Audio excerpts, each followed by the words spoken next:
grim investigation is unfolding at a downtown LA hotel. The body of a young woman was found in a water tank.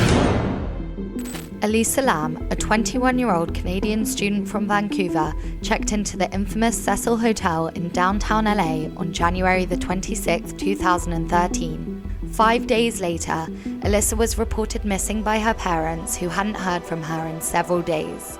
This is, again, totally out of character for her not to be in daily contact with her family. Hotel staff and police began searching for her, but there were no signs of her whereabouts. She was last seen on the 31st at the Cecil Hotel at 640 South Main Street. Security footage taken from the hotel's elevator was released to help the LAPD in their search for the missing person as their efforts were looking bleak. Instead, the chilling footage sparked speculations in online communities and the media of murder and paranormal activity. It showed Elisa behaving manically. She entered and exited the elevator multiple times, pushed multiple buttons, looked out as if someone was following her, and made wild hand gestures. But it was only when the hotel guests started filing complaints about issues with water pressure, discoloration, and an unpleasant taste that the case truly started to unravel. We were brushing our teeth using that water, we were showering in that water. We did drink the water, but it did have a funny taste to it. 18 days after her last known sighting, Elisa's lifeless body was finally discovered by a hotel employee floating inside a 4 by 8 foot water tank on the roof. I think there were two possibilities that a lot of folks were looking at when Elisa's body was found in the water tank, and one of them was suicide and one of them was murder. And this was not the first time the hotel had had a brush with death. Since its establishment in 1924, the Cecil Hotel has gained a haunting reputation as numerous suicides and unexplained deaths occurred within its walls. The maintenance manager, he walked me through the entire hotel. Along the way, he would just point and say, someone died here, someone died there. Suicides, overdoses, murders.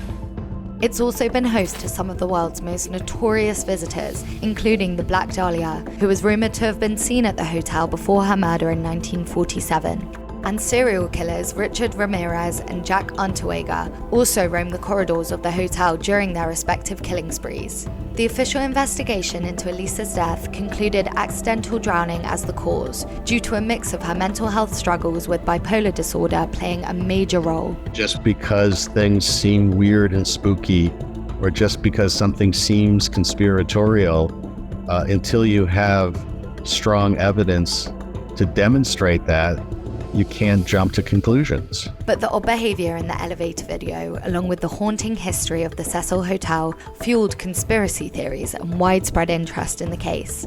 So much so that web sleuths took matters into their own hands, attempting to uncover the so-called truth. This resulted in the wrongful manhunt of an innocent hotel guest who had visited the hotel a year before Elisa's death. Thousands of theories continue to emerge in the months and years following the incident. There was also a tuberculosis breakout among Skid Row at the time that Elisa was staying at the Cecil. And then oddly, the tuberculosis test that was used to assess whether or not somebody had been infected was coincidentally called Lam Elisa. And people thought that maybe she was a bioweapon and she was here to reduce the homeless population of Skid Row.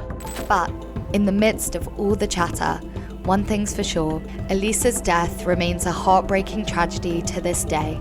As for the Cecil Hotel, it's become the subject of fascination in popular fiction, inspiring a Netflix series and the 5th season of American Horror Story.